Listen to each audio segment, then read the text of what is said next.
Hey, what's going on, Facebook? Takin Bumps, episode 6. It is the new year. It is January 2nd, 2017. Coming at you. Live. Live live on Facebook. 2017 is here. Tonight is Monday night. We're going to have Monday Night Raw later on tonight. Big Bill Goldberg. Yes. Should be starting the show? I think he's going to be starting the show. They've also announced we're going to find out what's next for Bayley. And they've also announced a tag team match between Rusev and Jinder going up against Enzo and Cass. Hey.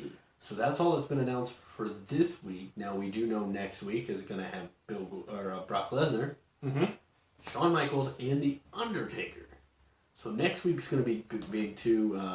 It's in New Orleans, which is the rumored site of WrestleMania 34 in 2018. So we're assuming that we're going to get the official announcement then, and that's probably why all those names are going to be there. And if not, we're still on the road to WrestleMania. We are still on the road to WrestleMania, and what is the road to WrestleMania without Mr. WrestleMania, the Heartbreak Kid, Shawn Michaels, a personal idol of mine. So and then also Taker saying, I'm not letting WrestleMania, define my legacy. But let's be honest, was it 23-1?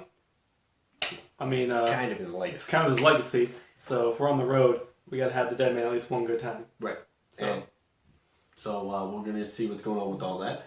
Let's talk last week. Real quick. We do have a special episode for you guys this time. This is the Takin Bumps awards show. Yes, the TBAs. So we do have some awards that we are going to hand out. Not really hand out to anyone, but we're going to say that they won. Right, we didn't get a Slammies this year, which is fine because the Slammies happened in December. And if they would have done the Slammies around TLC like they always do, nominees like the Roadblock 30-minute Iron Man match with Sasha and Charlotte wouldn't have been a nominee, and nor would have the triple threat match from SmackDown last week with Styles, Corbin, and Dolph Ziggler, both match of the year candidates. But we have a little bit of a jam though. We don't have a match of the year picked out. There was too many choices, and there wasn't a whole lot of duplicate answers of the same matches. So while we're doing the live feed here, people who pop in and check us out, feel free to put down your comments of what you thought was match of the year, because we're stumped. So last week, but for Raw, yeah, Monday Night Raw. Not a whole lot of memorable things happened. Yeah, I had to look it up. And we sat there and we watched it all. We watched the whole thing. It's just, there were some good moments. There were some good moments. But my favorite moment of the show happened in the first 45 seconds. Because they were live in Chicago. Chicago fans started chanting CM Punk at Stephanie. And Stephanie said if you could keep that up for another 2 minutes, 15 seconds, you'd last a second longer than CM Punk did. And shut them down the rest of the night. They did not do one more CM Punk chant the rest of the night. It was awesome. And so that happened. And that's about it. Mick Foley wasn't there. I remember that. Yeah, Foley wasn't there last week. Would you say it was for hip surgery? He's out. He's trying to raise the money. They've actually got a GoFundMe account for him set up because he's on a handshake deal with WWE. He doesn't actually have a contract, and so he let his health insurance lapse apparently. So it's a $60,000 surgery. Whew. So he's got to on his Facebook page. They have a GoFundMe account going to pay for his surgery. So he's out. That's a lot. And Stephanie made some matches. Some matches happened. It really was an exciting episode of Raw at all. Yeah, Kevin Owens fought Roman Reigns for the United States Championship. Roman retained. I'm trying to remember what happened. Braun Strowman fought Seth Rollins. I think Rollins won by DQ because of Jericho interfering. Bayley was bragging about beating Charlotte for the third time the week before, and then Charlotte had it reversed because her shoulder was up during the 3-count pin of the last segment of the match. And then they had a rematch, but Dana Brooke was the referee. It was just... It had its little moments, but nothing like... you remember that? Remember, one of the things supposed to happen tonight that was announced on last week's show with Braun Strowman is there's supposed to be a last man standing match tonight between Braun Strowman and Sami Zayn. Yes. Sami Zayn, I don't think he was on Raw the past couple weeks, actually. No, he was on Raw last week. Was he on Raw last week? That was how that ended. The match, it was not Jericho's involvement. It was Sami Zayn. He came through the crowd and jumped on Braun Strowman. Oh, see, I must have... There were some moments where I had to just walk away because it wasn't really catching my attention. Now, we talked about Monday Night Raw and how kind of boring and monotonous it had gotten last week. Right. SmackDown, on the other hand, was a phenomenal show. 24 hours later, same building. It had a lot more moments, I think. And it had an hour less of time, but it had better moments. You have new SmackDown Tag Team Champions in American Alpha. Yeah. You had the IC title match. No, it was the women's title match. I'm sorry. There were three, You had the women's title match, which saw interference from Lalo Chidora, who we don't know who's playing her now. Somebody said it looked like Tamina might have been playing her. Be right back. On this occasion. But we don't know who it's going to be. It could end up being Mickie James, who's supposed to go to the SmackDown roster. You've also got the triple threat match for the main event for the WWE Championship last week was amazing. John Cena returned last week and announced that he's going to be facing the winner of that triple threat match at the Royal Rumble for the WWE Championship. So, first of all, you've had new tag team champions, which American Alpha beating the Wyatt family was awesome. You also saw some dissension between Luke Harper and Randy Orton, so we're going to see where that's going to go. We also have the women's title match. We have to figure out what's going to go on with that, with Lalo Chidora coming out and attacking Becky this last week. And then the triple threat match. I cannot talk enough about this triple threat match for the WWE Championship. It was just an amazing, amazing match. My personal opinion, it's got to be a candidate for match of the year. It is one of the best matches I've seen on SmackDown or Raw in a very, very long time. And it also saw AJ Styles getting the win, but not only getting the win, but getting the win clean, which says a heel is so important because so often now people rely on, as far as booking heels, they rely on the cheap heat, they rely on the cheap wins. That wasn't the case with AJ Styles this past week, and AJ Styles proved why they call him phenomenal, and he proved that he can get wins without cheating. So I thought it was really good, and now you've got Cena and AJ Styles number 3 in one-on-one action at the Royal Rumble for the WWE Championship. Cena going after his 16th title reign. I'm excited. I actually am excited, and I know a lot of people aren't going to agree with that.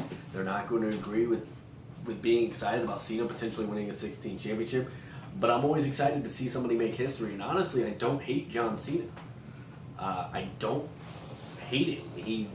People don't give him enough credit for how talented he is, how much hard work he has put in over the last, 15 years. And not to mention all the Make-A-Wish stuff and all that. And he is doing kind of what The Rock did, going outside and getting outside projects and bringing more eyes to the company, but I think he's doing a much better job. Nothing against The Rock, but he's doing a better job of coming back and helping build the product. Once The Rock got mainstream, kind of where John Cena is now, The Rock was gone for 8 years. John Cena's maybe not there all the time, but he is at least still doing something to help the product. So I'm really excited to see the WWE Championship match between John Cena and AJ Styles at the Royal Rumble. So now that is 2 championship matches that they have announced at the Royal Rumble. I'd like to point out something though about the Rumble. They haven't really come out and said it's a 30-man Rumble. That's true. They just keep saying the Royal Rumble. And all we know so far is Lesnar and Goldberg. That's true. But we did just say that Taker and Shawn will be at Raw next week. That's true. So we don't know what's going on with that. But yeah, we have 2 title matches. I assume Bayley and Charlotte. I assume Bayley and Charlotte. But I also assume Becky and Alexa Bliss again. Mm-hmm. SmackDown tag titles, we'll probably see the Wyatt family go against American Alpha again. And then, I don't know if we're going to have a Raw tag team title match. If we did, that might be a pre-show match. But they're trying to squeeze it in with the Rumble match. Well, they're doing 4 hours, so it's 4. Yeah, I think they're increasing all the main pay-per-views to 4 hours. So then I go back to my last statement of last week of having a women's Rumble match. But you also have. So I would assume if there is a tag team title match, it's probably a rematch between the New Day and Cesaro and Sheamus. They had that last week. They had the rematch last week. Oh, that's true. But there's no telling. We got what 3, 4 more weeks of Raw. So they could be a number contenders match. New Day could win it again, go for the 3rd title reign. Or Anderson and Gallows could win it. Or Anderson and Gallows. I'd like to see them get a push. It's really a toss-up right now. We're so far away, but we're getting so close that usually by now we know something. Yeah. We don't know a whole lot for the Rumble. The only 2 people we know that are going to be in the Rumble are Brock and Goldberg, yeah. Goldberg, so... That's all we even know for that. And that's 30 men. We know 2. Right. So there's 28 more guys. I mean, I would assume... The only one that I can actually honestly assume is Seth Rollins. Yeah. And the only reason I assume that one is because I'm guessing what they're going to do is because he I do remember this now from last week, the more I think about it. He came out and was, basically calling out Triple H again. That was a funny line he had about his balls being in her purse. Oh, Jesus. The CM Punk line. Another CM Punk line. Who'd have thunk it? Yeah, like, Rollins will probably be in, and then Hunter might screw him out of the match. I assume. To build up to the WrestleMania match. Screw Rollins out. And then when it comes to SmackDown, I assume like Dean Ambrose and The Miz. Punk Burn was great, Russell. Yeah, we were talking about that earlier in the show. Probably the best part of Raw was just that one line from Stephanie. 3 hours, and that was that was the biggest part. It was just burn, nice. Everything else is kind of until we got to SmackDown. I get a lot of questions about why I always have my phone out when we were live, and I just want to address that real quick. It's because the camera sometimes is so far away, we can't see the comments, so I have it up on my phone so I can read the comments as we go along. Just wanted to address that. I'm not being rude and not listening when you talk. I'm actually reading your comments so we can respond to them. Right. He has plenty of time later to not listen to me when I'm talking. Yes. It happens all the time. Yes. Okay, so we covered Raw. We covered Raw. We covered SmackDown. Well, let's bump into what we started doing last week, the what ifs. The what ifs. We had the what if of what would happen if Stone Cold did not win the 1997 Royal Rumble match, who would have won it, and where would he have gone from there? As he brings up the... I did get a question. One of the... forgot the word I was thinking of. One of the ideas sent in. If he can find it. Okay. I personally think that Brett would have won it. Just for the fact that if someone gets eliminated and their feet hit the ground, no matter whether they're in it or not, they're eliminated. That being said, even though Austin was out, Vader and Taker still would have been technically eliminated. Right. And Brett technically would have been the last man in. Right. So I think Brett would have won it. Where would it have gone if Shawn still would have had his knee injury and he didn't want to drop the belt to Brett at Mania? Right. I think we would have seen Brett versus Austin for the title. It might have been Brett versus Austin. Because in the Fatal 4 match, Austin could have won it maybe. And then Brett would have had his Rumble match. Was it? Number one contendership. Yeah. It's still kind of a toss-up. I don't think Taker would have been the champion going into WrestleMania and then lose it, and then Brett would have had to lose the Taker too. And he was already kind of sour grapes at the time, losing all the time. So losing Taker for the belt would have just pushed him off the edge. So Russell sent in a what if, and it was what if Roman Reigns had won the 2014 Rumble and not Batista? His push would have been way more successful.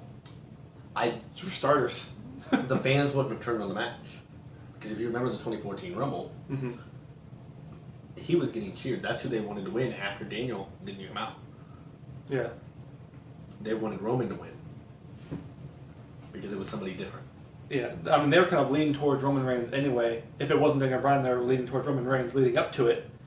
And when it came down to him and Batista, they just didn't want Batista. I'm not too sure why. They just didn't like Dave.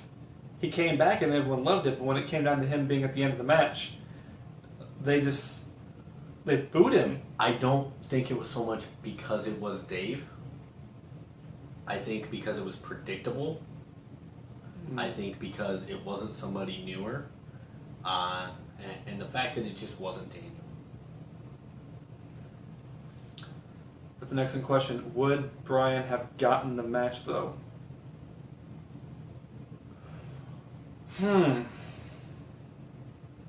Yeah, if Roman won the Rumble, I would think that if Roman won the Rumble, the match with Daniel Bryan would have been with Batista at Mania. If he could beat Batista, he would have been put in the title match with Orton and Reigns. And that just all depends, too, if CM Punk was still around. Because if Punk didn't walk out, it would have been Punk versus Hunter, no doubt. So then it would have had to been Daniel Bryan versus Batista, just to have them all put on the card somewhere. Yeah, because that's the interesting question. Had Punk not walked out, Punk said the plan was for him to go and do the match with Hunter. Mm-hmm. But he also made reference to the fact that Daniel Bryan was not fit into those main event plans yet. So, in the plan all along was Batista versus Randy. No triple threat? No triple threat. And it just would have depended on how, the fans accepted it. It was- Because they booed it, it had been the bad guy versus the bad guy ending the show, and they don't want to have that. They want to have a good, memorable ending. Good or bad, but so that would to have see been where Daniel would have been, Kane, possibly, or in the Andre the Giant Battle Royal. Like, those are the only other two spots, unless they would have... I think, honestly, I still think he would have been inserted into the triple threat. I just don't think he would have had to go through Triple H to get there. He may have had to go through Kane, possibly. right. But because the whole reason he was inserted anyway was because of the fans, The yes movement. the Yes Movement, as it was called. So I still think he would have gotten in by the fans, even if Roman had won, Mm-hmm. I think he still would have gotten inserted. He would have been, he put it in the match. So it would have been Randy Orton, Roman Reigns, and Daniel Bryan. And Daniel Bryan still would have walked out champion. But then what would have Batista done if Batista hadn't won?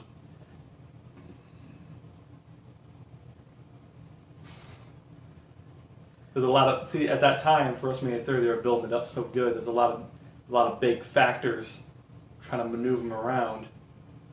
Now I know he didn't wrestle at the event, but the Shield probably would have broken up at that point. The Shield had their match Yeah, against what was it against it was the New Age Outlaws and Kane. yeah. So Daniel Bryan might have ended up. Well, no, he would have been a triple match. So Batista, it might have just been Rollins and Ambrose versus the New Age the Outlaws. Yeah, and then Kane would have just been like interfering in matches. or the Battle Royal. It'd be nice for him to win a battle royal, Yeah, so they can't win a Rumble. yeah, it would be nice. Tough break, yeah. Speaking of people who should win Battle Royals, that doesn't win very many of them. Big Show. He won the one. He won the Andre the Giant Memorial Battle Royal. Technically, he won the 2000 Royal Rumble, but I digress. It's in the story. It's in the documentary. I did see a recent picture of Big Show, Mm-hmm. and holy crap, he got skinny. Yeah. He's looking like a 95 giant.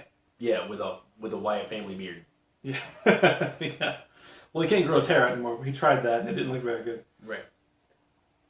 But yeah, it's interesting that Big Show hasn't won as many battle royals because of the fact that he's about the same size as Andre, and Andre went undefeated for like 10, 15 years in battle royals. Mm-hmm. I don't think he's ever actually lost one. WrestleMania 2. He won that one. Son of a bitch. He threw out the Heart Foundation last. That's right. And that was like continuing his... Take two. Sorry about that, guys. Some technical difficulties with our video equipment. Yeah, we don't have our technician with us this week, so we started late. We had a break in the middle, but hopefully we can finish this out with a bang. Because Raw's coming up soon, and we're not missing that.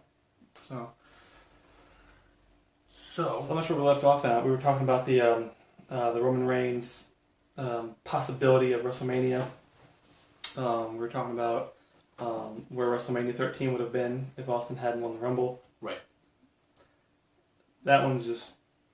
I think it's just stay where it was. You know, with Brett and Austin in that quick match. Should have been for the belt. Should have been the main event. You know, no disrespect to Taker and Sid, but I just think that quick match would have been a better way to go out. Especially the image of Austin being carried out. Mm-hmm. Yeah. Like, he didn't quit, but Brett retained the title because of him passing out. Like, and it would have made Brett's heel turn even that much greater because they could have, played it off as, I ended WrestleMania as a champion, and you guys were more concerned about Austin. Mm-hmm. Yeah. And then it would have started the Heart Foundation the next night so much better with Brett with gold. Yeah. And him still being a dick. Yeah. So, I think it's that time. Which time is that? I think it's time we get into our awards. Aha! The awards. How you doing? Like we were talking about at the beginning of the part 1 of the episode 6 podcast. Shout out. I don't know who that is. That's Donnie. That is D3. D3. One of your buddies from the... No, he is not involved with TWF or FWL anymore, but still a good guy, still a good friend. Good. He's got his own promotion he just started up, so... Oh, great. So the Fort Wayne wrestling scene is kind of popping off. Yeah, it is. But we got... what's up, Donnie? How you doing, buddy? We're just getting ready to do our Takin Bumps awards show. Giving out awards for... mainly WWE. I mean, honestly. I try to keep NXT out of it too. Yeah, mainly WWE main roster awards. Like I was saying at the beginning of the part 1 of the Takin Bumps tonight, was we don't have a nominee chosen for match of the year. There was too many to name, too many to write up. But we'll discuss it. But we'll talk about them. We'll go over individual ones that we liked. And feel free to comment whatever you think should have won the awards. If you thought that our choices and answers that we got from other people that were watching last week, throughout the week, what they thought. So let's see here, let's go with Tag Team of the Year first. Tag Team of the Year. I think I'm going to have to go with New Day on this. Right. Just because we simply, they had the longest reign tag team championship reign ever. Yeah. They beat Demolition's record. And no other tag team has had a solid year like they have. I mean, they just lost the tag team titles. They were pretty much tag team champions almost all of 2016. About 51 weeks. Yeah. Like of the year. Yeah. And then you got like, teams like, legendary teams, the Dudley Boys. Mm-hmm. They were there up until the night after SummerSlam. Didn't have a title run. They didn't do really that much at all during their entire run with the company since they returned in 2015. It was just a good filler for a lot of matches, and a lot of hype when they first came back, which would have been 2015's probably maybe like mark out moment of the year or return. Yes, but, Jeff. I am wearing my Matt Light shirt. Funny comedian, wrestling fan. I was touring with Rob Van Dam when Jeff and I went and seen Rob Van Dam at CS3. Just a really good guy, really funny guy. And I bought his t-shirt. That, and because it looked like the old Monday Night Raw logo. Right. And then when it comes to SmackDown teams, there's a lot of hype over Rhino and Heath Slater because they're the first SmackDown tag team champions since the new draft. But not a stable tag team, not a solid tag team. And then the Wyatts have been kind of off and on all year. Great with the new addition of Randy Orton, but again, not 2016 Tag Team of the Year worthy. So we're gonna get that one out to the New Day. So congratulations. It's your first TBA New Day. Woo! Let's move on down the list to. I know we had a lot of little talk about this one. Manager of the Year, assuming Paul Heyman or Lana. Right. I disagree. Yeah, you disagreed. You said Maurice. Explain your reasoning behind Maurice. My reasoning behind Maurice is because ever since Maurice returned to the company and became the manager of The Miz, Miz's career went from solid here, way up here. Yeah, he had a little downfall for a few years after he went face. About 2012, 2013. Yeah. He kind of fell off, trying to adapt the figure four leg lock and from Flair and didn't come out very well. It was early 2012 because if you remember, he won the Intercontinental Championship from Wade Barrett at WrestleMania 29.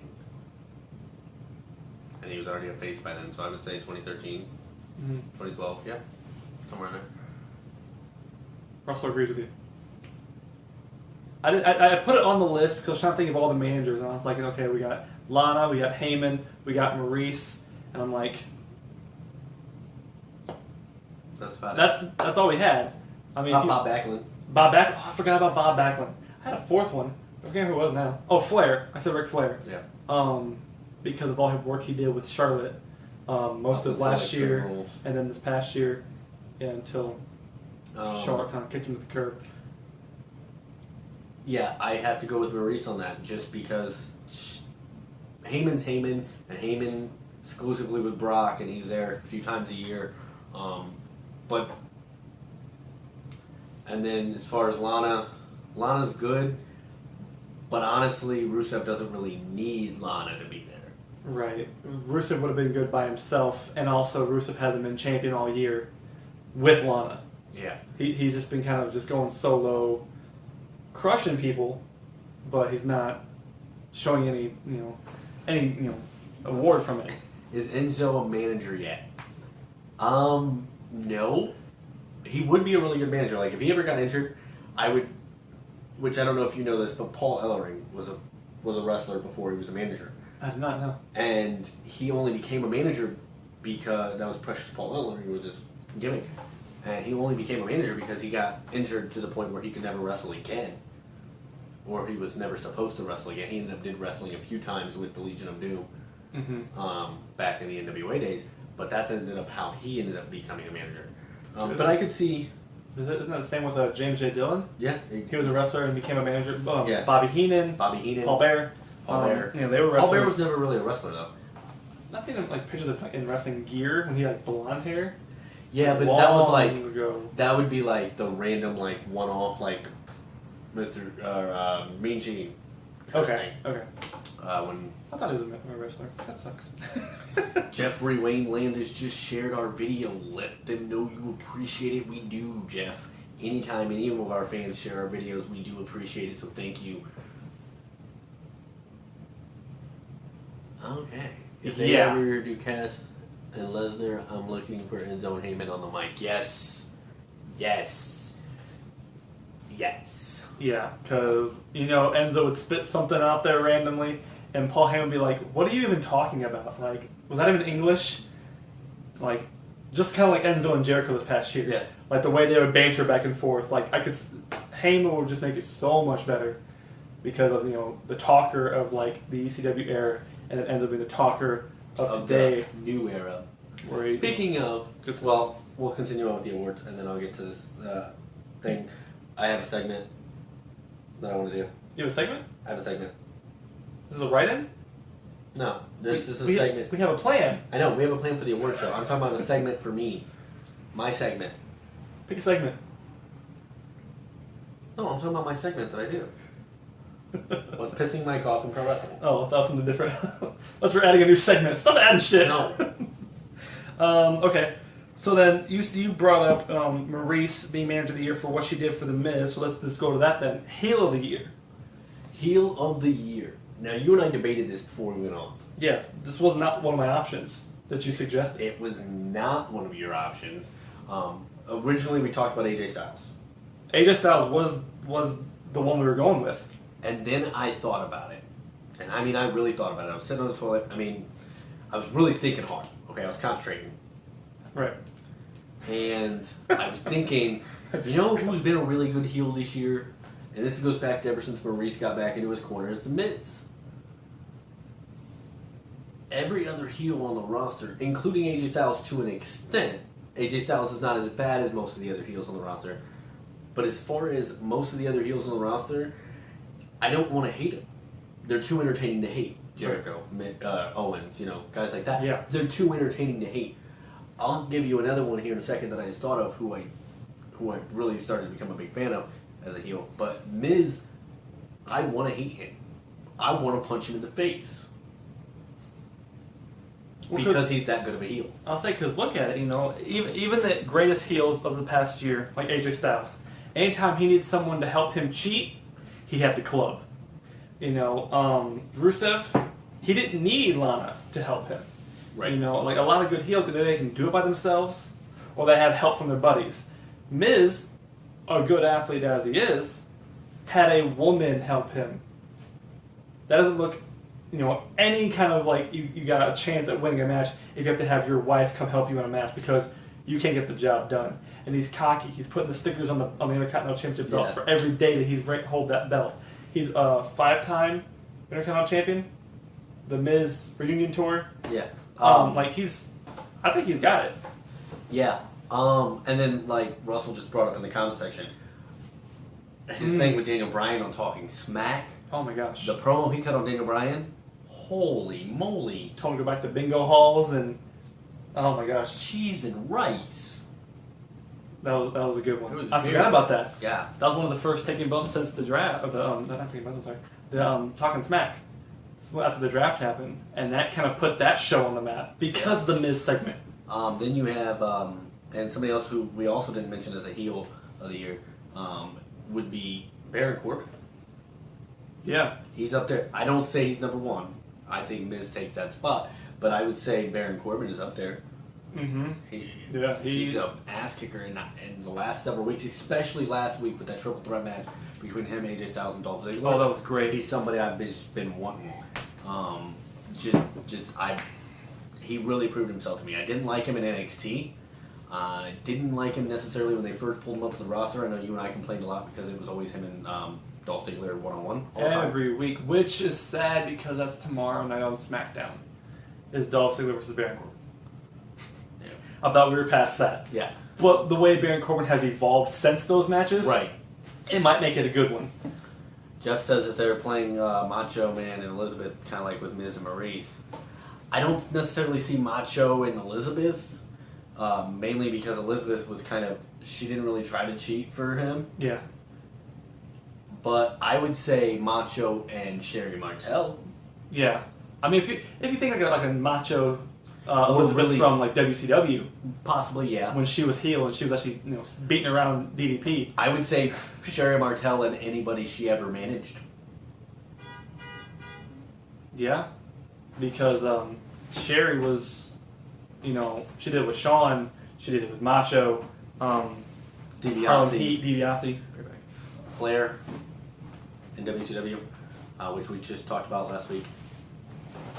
So what else do we got going on here? Let's see the list.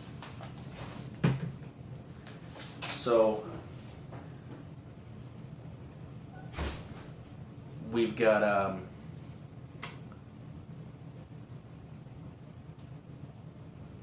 the other heel that we listed for female superstar heel would be Charlotte. I don't think there's any debate as far as a heel female superstar. I like Alexa Bliss, but I don't think there's any other female superstar that's a heel that has been to the level that Charlotte has been at all year long. People looking at you, your wife looked at you. So with that, Styles is a close second as far as the males, and then Miz is number one, and then I would say Charlotte is number one female superstar heel that they have. So that is that category. Thanks, Jeff.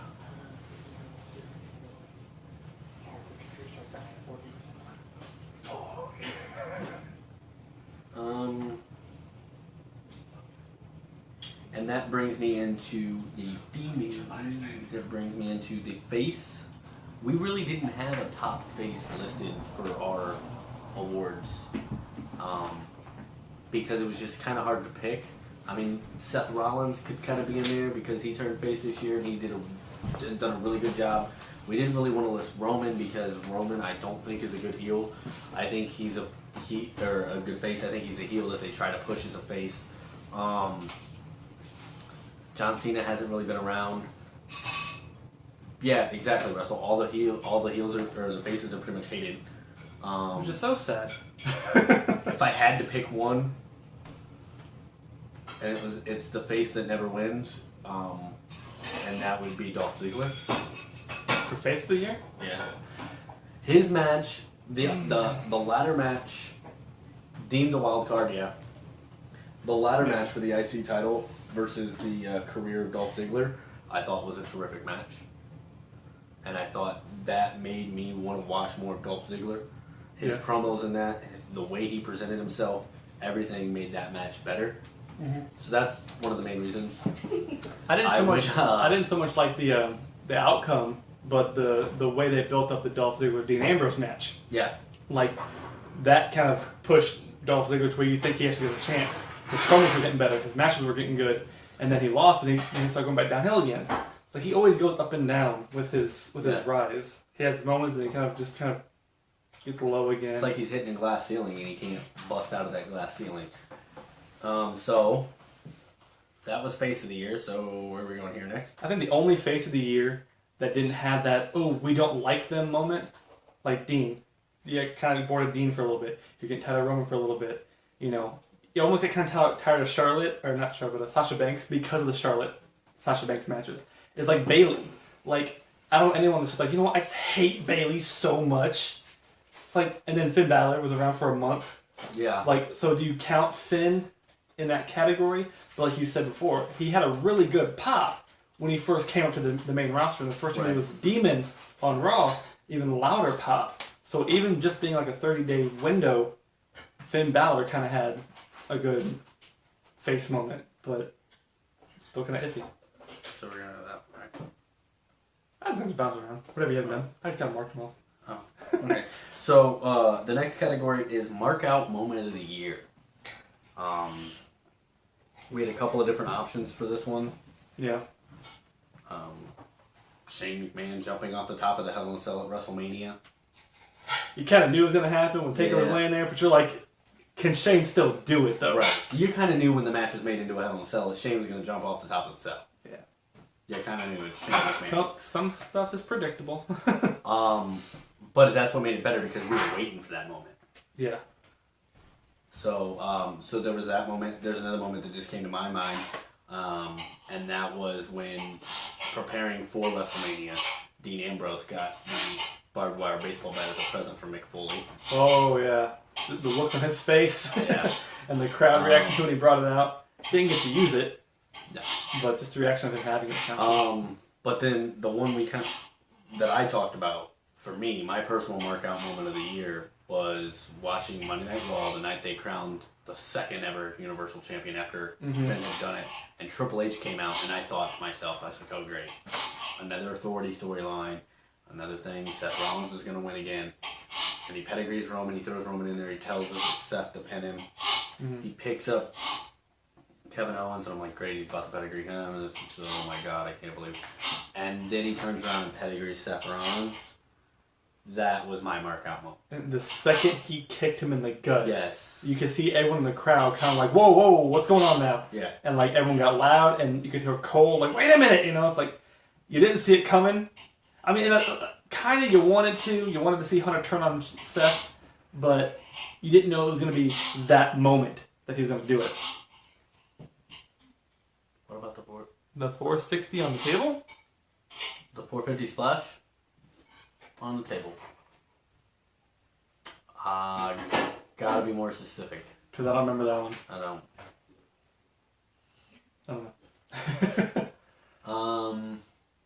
Got the Facebook Live. Yeah.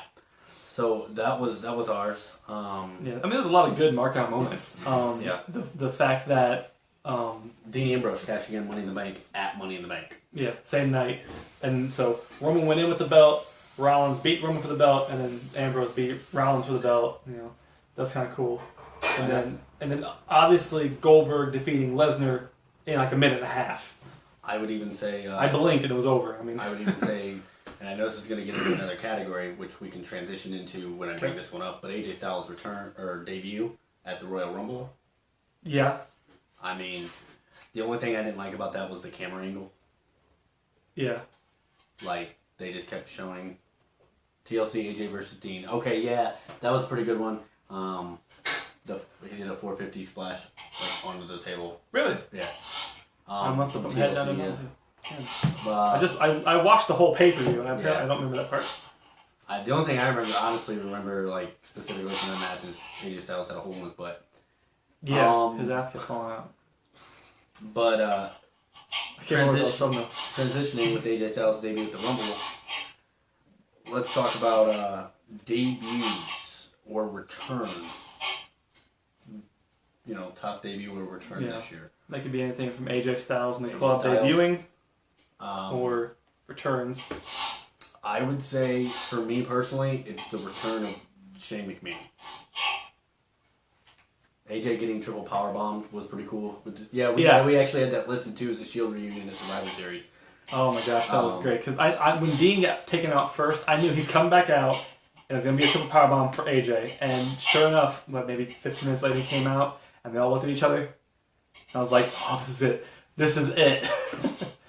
And just to see Ambrose and Rollins on the same page was kind of cool. Because they did the triple powerbomb and Battleground was Orton last year and they didn't... Even tribute to the troops when it was like the New Day backstage talking about their title reign and how they're the greatest trio ever. And then the club shows up and starts talking about how they're the greatest trio ever. And then the Shield walks in. Yeah, and they're just all on the same page. I'm not sure... Like, Ambrose and Reigns are cool. And now currently Rollins and Reigns are cool. I don't know how Ambrose and Rollins get on the same page. Right. Because they haven't really had to watch each other's back or be protective of each other. But... It looks like they're all good. Yeah. So we'll see where it goes. But definitely for me, it was Shane McMahon's return on Monday Night Raw. It was the Shane return. And that's what I was saying before about AJ Styles. Was there were rumors he was coming back. They were talking about him coming back.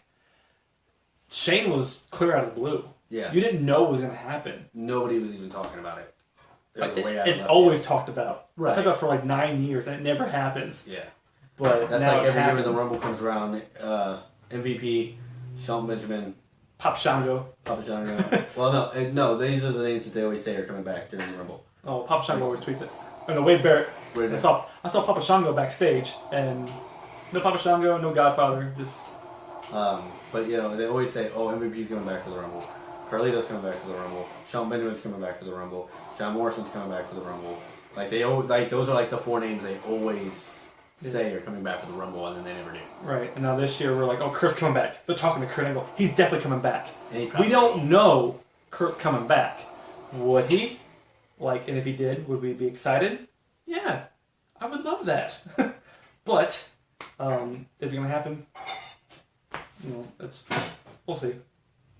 That'd be the market moment of the year, I think, if Kurt comes back. Yeah, for 2017. That's it. 10 years later, yeah, that's it. How about NXT call-up of the year? Like, who from NXT that got called up in 2016 made the biggest impact? The biggest impact? I mean, Finn Balor. Yeah, I mean... winning the Universal Champion. First ever. Didn't have it for longer than 24 hours. Yeah. But... I don't know. I would hate to say Finn just because the short reign he had. Yeah. But I mean, I think he did make the biggest impact. But the impact, though. Yeah. I mean, you had Enzo and Cass. They came out, right after Mania. Mm-hmm. Which was really cool. I love their segments and stuff, Yeah. They come out and you just want to watch it and see what happens. So Enzo and Cass. Apollo Crews. He came up, had a couple title matches, but Impact, not so much. Alexa Bliss has done really well for herself. Yeah, she has. Carmella's done really well for herself. Nia Jax has done really well for herself. Bailey is kind of a late bring up, Right. but I think the impact is getting there. It's growing. Her impact will probably be this year. Yeah. Now that Sasha's out of the title picture right now. And Russell brings up a good point. Alexa Bliss and Finn Balor are the only ones that have really had high-profile matches. That's true. I think they're the only two that actually held championships this year from the NXT Well, bring up. now you've got the new SmackDown Tag Team Champions of Damn it, America, Mike. Alpha. That is true. What'd you do? Probably blocking her. And then the fact that Baron Corbin kind of got brought up during WrestleMania, but he actually is the winner of the Andre the Giant Memorial Battle Royal. It's not a big Goddamn shoes. title, but it's the fact that it happens once a year, and he's now in that category with guys like Cesaro and the Big Show. And for being his first WrestleMania, he won such a big match that put him on the map with guys like Dolph Ziggler and AJ Styles over on SmackDown. So when it comes to NXT bring up, I think we're kind of in agreement. Like it's either Finn Balor or Alexa Bliss. Yeah, I think actually all of them really had really good debuts, but the fact that Baron Corbin was in the Battle Royal at Mania, that was really a good way to bring him up, because I don't know how they also would have brought him up with a good enough attention. Like Bailey, honestly, you want Bailey. Balor, you want Balor. Out of all the winners, they started at 30. Cesaro won it at 30, and they really didn't do much with Cesaro after that. Yeah.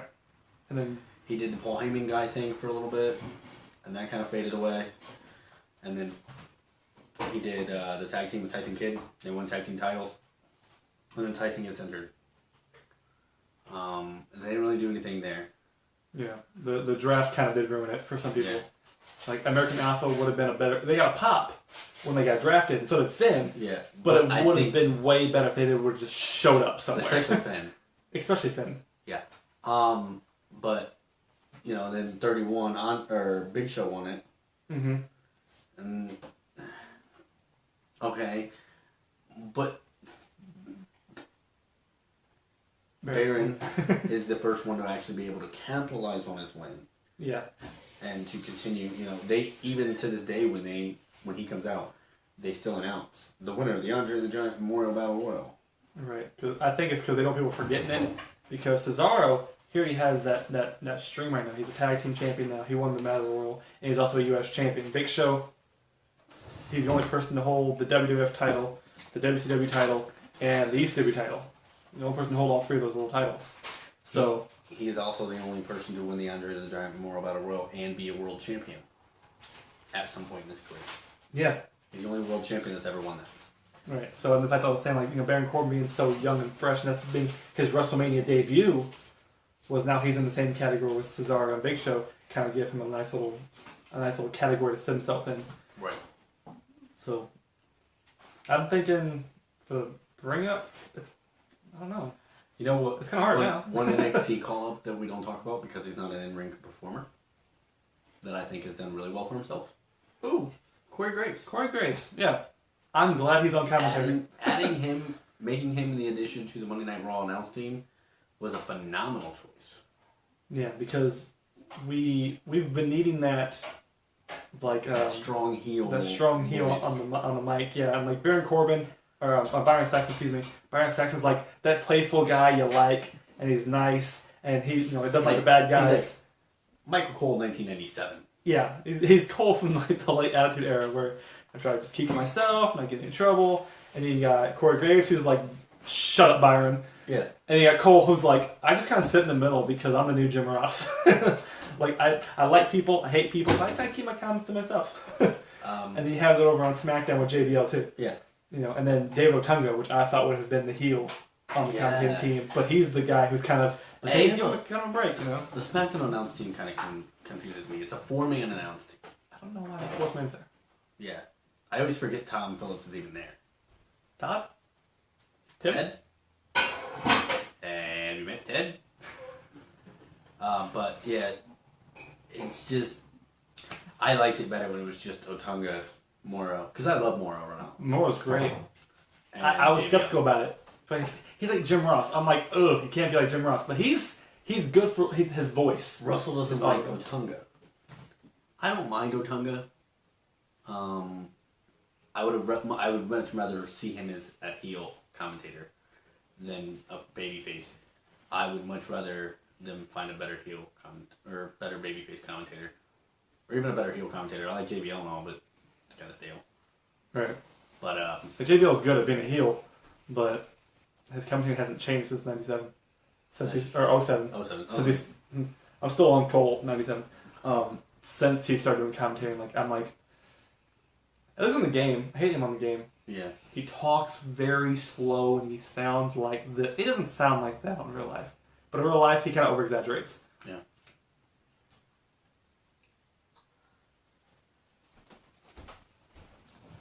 But so what else Sorry, we I got? lost my place. I was looking for it. Um, Oh, you have it.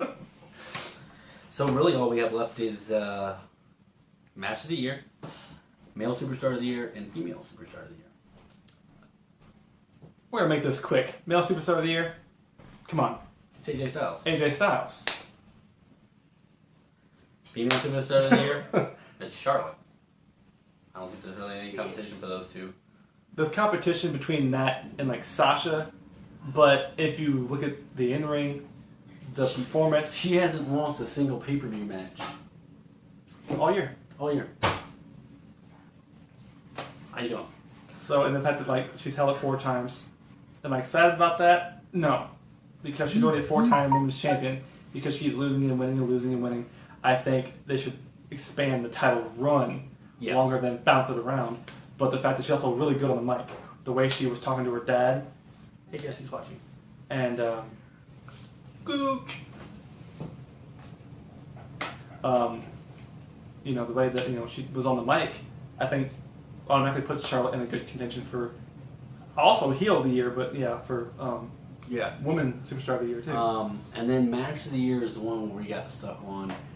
So many good matches in 2016.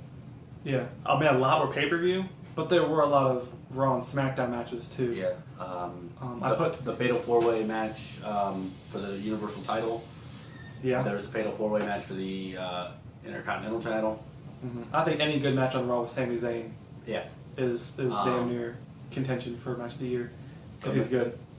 But I don't want to make this my answer because I think the reason I'm choosing this match in my head is because it's so fresh from last week.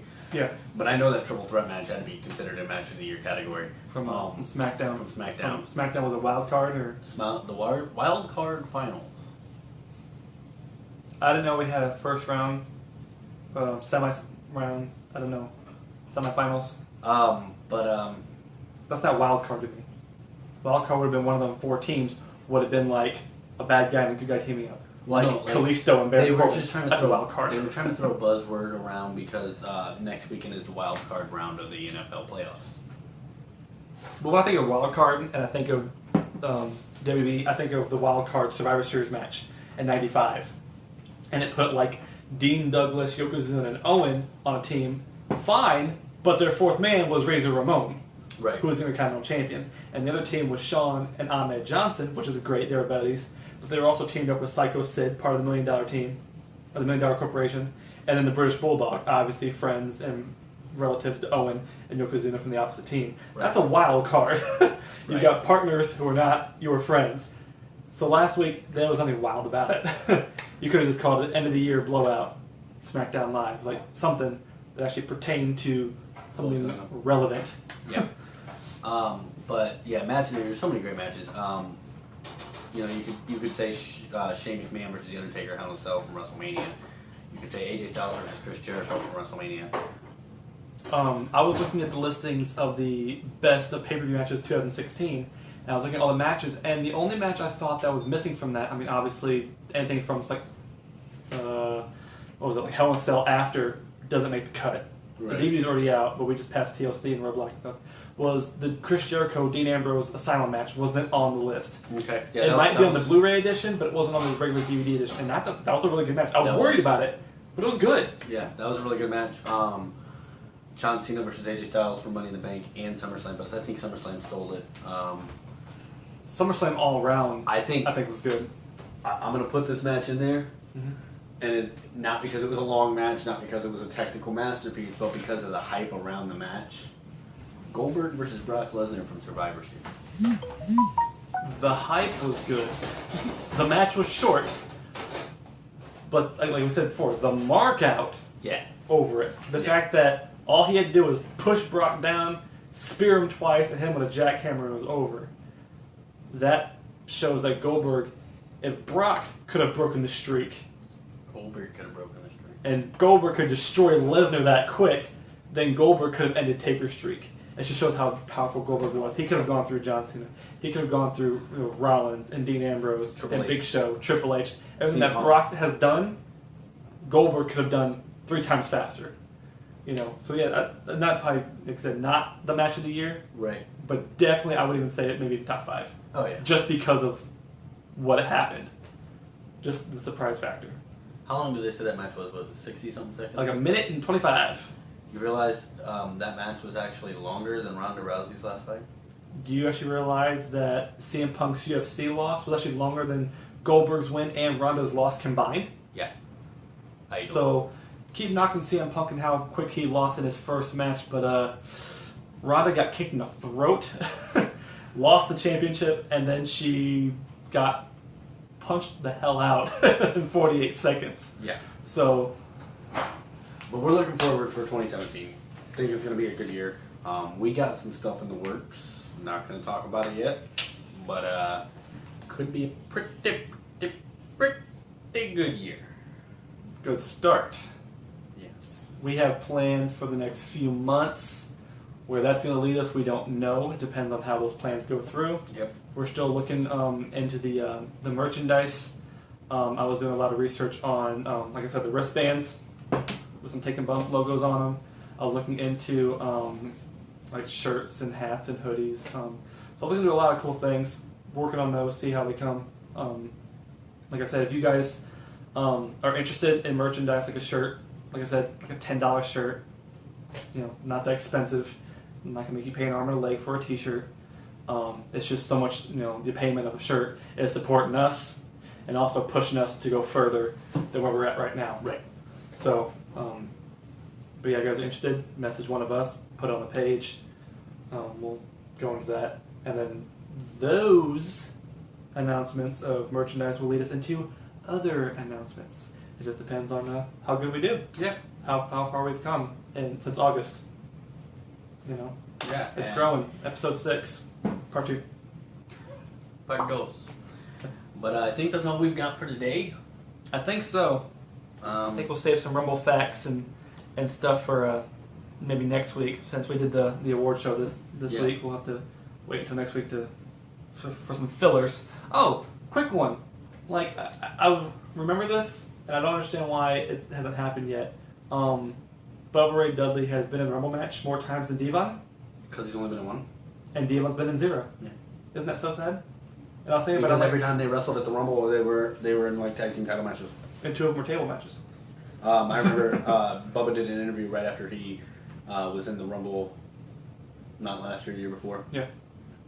And that's why, we were talking about that Beta 4 elimination match earlier, tag team match. It was for the Rumble. It wasn't for the Battle Royal. Because they didn't get into the Rumble. Oh, okay. Okay. That's right. Okay.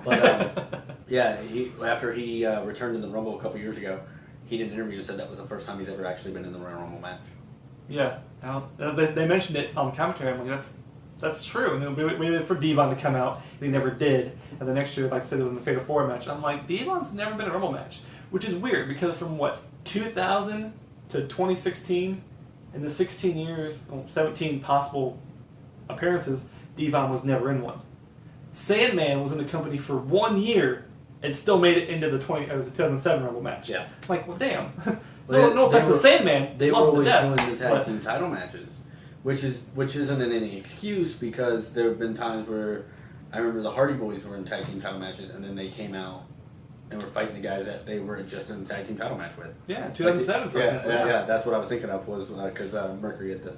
Oh, speaking of which, one more fact. I'll save them for next week. was we just talked about the Hardys were in multiple matches that night. Mm-hmm.